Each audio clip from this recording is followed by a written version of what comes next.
Kalau lu nemu video ini, selamat, berarti lu ada salah satu dari segelintir orang yang beruntung. Kenapa bisa beruntung? Karena di channel ini gue ngebahas soal cuan dalam game, atau lebih tepatnya ngasih tip cara memanfaatkan game menjadi sumber cuan. Jadi lu dapat happy karena asik main game, iya, dapetin cuan juga iya, dan disitulah letak keberuntungan lu. So daripada lu scroll-scroll medsos, nonton short video, atau main game gak jelas, mending lu dengerin gue karena ini penting. Dan jadi di sini gue bakalan bahas satu game yang udah rilis di tahun COVID kemarin, yang dimana game ini tuh menarik banget buat dibahas ya. Terlebih lagi game ini tuh bisa ngasilin lu duit konsisten jutaan setiap minggunya. Ditambah lagi game ini tuh gak bikin boring, karena apa yang kita mainin di sana tuh bener-bener seru banget, serasa dapetin duit gitu aja. Karena saking serunya. Ya mungkin beberapa dari kalian udah tahu game ini, dan buat lu yang belum tahu, gue bakalan bahas secara ringkas aja berdasarkan pengalaman yang gue dapetin selama main game ini. Jadi usahain jangan di skip, karena kalau lu skip video ini kemungkinan lu bakalan banyak ngelewatin poin-poin pentingnya. Oke, langsung aja ke pembahasannya.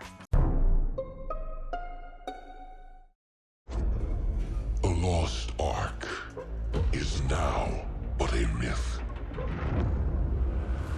A relic from the half-remembered Chain War. But now, our world has been torn once again.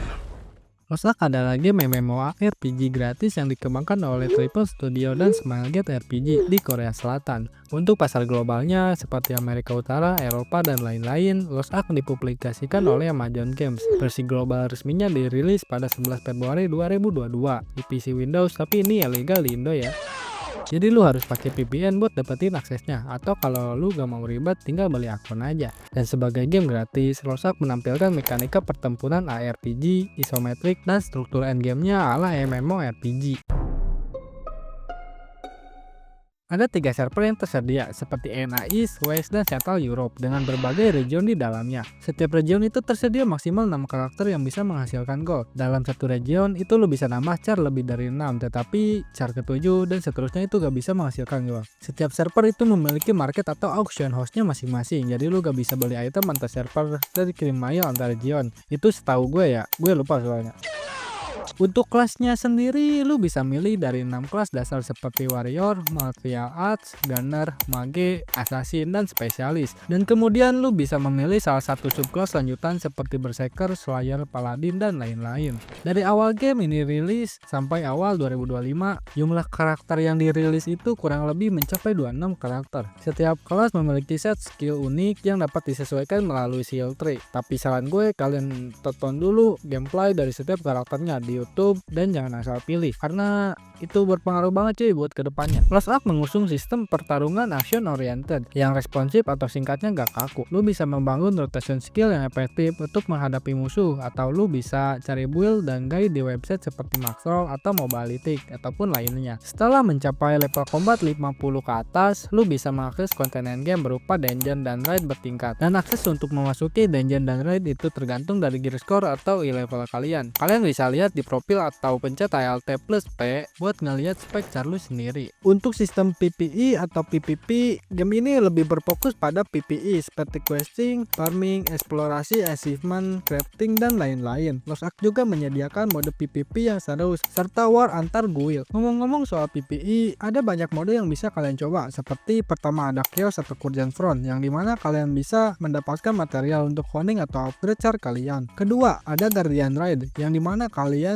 bakalan melawan bos langsung bareng tim party, entah itu random atau bareng teman sendiri. Dan rewardnya juga lumayan, seperti material dan juga beberapa jackpot lainnya, seperti buku yang wrapping yang berfungsi untuk menambahkan buff pada char kalian. Ketiga, ada raid yang dibagi menjadi beberapa bagian, seperti Legend Raid, Abyssal Raid, Epic Raid, dan Kajeros Raid, yang dimana di situ kalian bakalan melawan beberapa bos berbeda untuk setiap gate dari raidnya, entah itu run solo ataupun nge-party bareng 4 player sampai 16 player dengan serangkaian mekanik yang seru, seperti contohnya pada mekanik clash di raid Timing Gate 3, yang dimana harus ada satu player yang berada di depan bos dan menekan tombol G untuk menahan serangan Timing agar mapnya tidak terbelah, sambil mengikuti minigame yang dimana orang tersebut menahan serangan harus menekan beberapa tombol acak serta mekanik lainnya. Oh ya, untuk reward dalam raid itu biasanya mendapatkan unbound gold dan cerebral gold serta material lainnya untuk upgrade char kalian. Keempat ada mode Paradise. Mode ini adalah seasonal yang belakangan ini baru aja rilis dan berfungsi untuk mempercepat progres chart lu dengan menyediakan jalur baru untuk mendapatkan berbagai hadiah berharga. Mode Paradise terbagi menjadi 3 komponen utama yang saling berkaitan seperti Elysian, Crucible, dan Hell. Hadiah dari mode Paradise sangat bervariasi juga, kayak Elysian yang menyediakan materi dasar untuk peningkatan gear Paradise, sedangkan Crucible menawarkan hadiah seperti Hell Key untuk memasuki mode Hell dan mendapatkan permanen. By the way, buat kalian yang nggak tahu, orb itu adalah item khusus yang didapat setelah menyelesaikan level 3 Crucible, dan tidak seperti gear Paradise lainnya, orb ini tetap ada meskipun season telah berakhir dan memberikan efek yang meningkatkan kekuatan karakter di luar konten Paradise itu sendiri. Sementara itu, Hell memberikan materi honing dan aksesoris sebagai hadiah yang juga membantu progres karakter utama. Untuk mode ini sebenarnya lumayan panjang buat dijelasin, tapi intinya mode Paradise adalah salah satu mode yang wajib lu jalanin, dan beberapa mode lainnya yang bisa kalian coba mainin. Jadi gue gak bisa nyebutin semuanya karena emang segitu banyaknya cuy. Mungkin gue bakalan bikin part 2 nya ya, untuk gue ngejelasin strategi cara menghasilkan gold di game ini.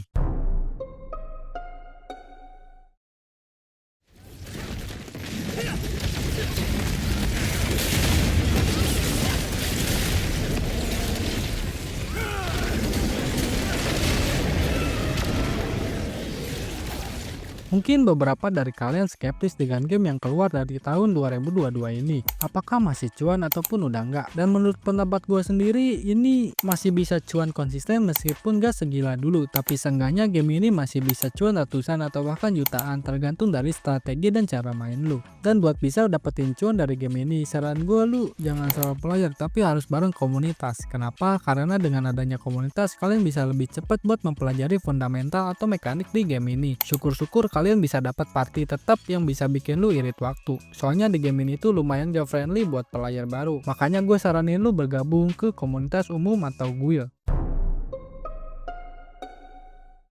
Ada beberapa hal yang perlu kalian ketahui dalam game ini, terutama buat kalian para player baru. Yang pertama, untuk sistem RMT atau cuannya di game ini emang ilegal cuy, jadi lu punya potensi terkena banned kalau ketahuan melakukan RMT. Kedua, ada banyak banget kebijakan yang membuat farming gold sendiri itu dipersulit, seperti kebijakan untuk memecah gold menjadi dua jenis seperti roster gold, yang dimana goldnya tidak bisa digunakan untuk membeli item di AH ataupun transfer ke antar pemain, dan fungsinya cuma buat honing aja. Dan unbound gold, yang bisa lu gunakan untuk transfer ataupun beli item di auction house ataupun lainnya. Dan kebijakan ini jadi salah satu penyebab gold yang bisa digunakan untuk transfer ke antar permain ataupun beli item di AH jadi sedikit, serta kebijakan baru lainnya. Ketiga, potensi akun lu terkena banned itu cukup tinggi, apalagi akun lu terkena report sama orang lain. Jadi banned di game ini cukup agresif untuk akhir-akhir ini, entah itu jual ataupun beli gold, ngebot, toxic ataupun salah target. Lalu yang keempat, pay to win di game ini cukup gila cuy, yang dimana kalian harus banyak spend gold. Dan gold yang dibutuhkan untuk mengupgrade char kalian itu gak sedikit, bisa sampai puluhan, ratusan, atau bahkan jutaan gold. Terus gimana kalau gue gak spend gold buat upgrade char? Ya,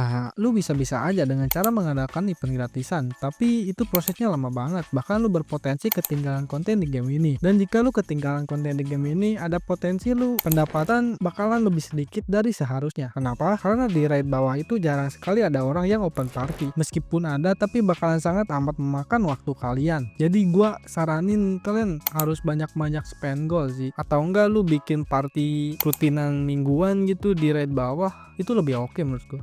5. Game ini ilegal dari negara kita tercinta. Jadi buat lu yang mau buat akun dari awal, lu wajib pakai VPN buat dapetin key access biar bisa main game ini. Atau kalau lu gak mau ribet ya lu bisa langsung beli akun aja ke sosmed atau kemanapun biar lu bisa langsung gas main. Terakhir, kalau kalian mau nyoba grinding dari nol tanpa event power pass, kemungkinan char lu buat siap farming itu lama banget cuy, bisa sampai 1 bulan ataupun bahkan lebih. Kenapa? Karena raid yang dimana tempat lu cari gear buat naikin gear score itu bisa dijalanin 1 kali per minggu. Dan kalau lu cari gearnya di auction house pun jarang banget ada yang jual cuy, kecuali relic tier 3 ke atas. Makanya gue saranin lu wajib subscribe channel ini, karena ada kemungkinan gue bakalan bikin part 2 tentang strategi farming di game ini buat lu yang masih pemula, biar lu gak salah langkah cuy. Jadi makanya buruan subscribe cuy, gaskeun. Dan ya, masih banyak hal yang menjadi hambatan buat lu yang mau terjun ke game ini, termasuk resikonya. Tapi apakah itu berarti game ini tidak worth untuk jadi sumber cuan?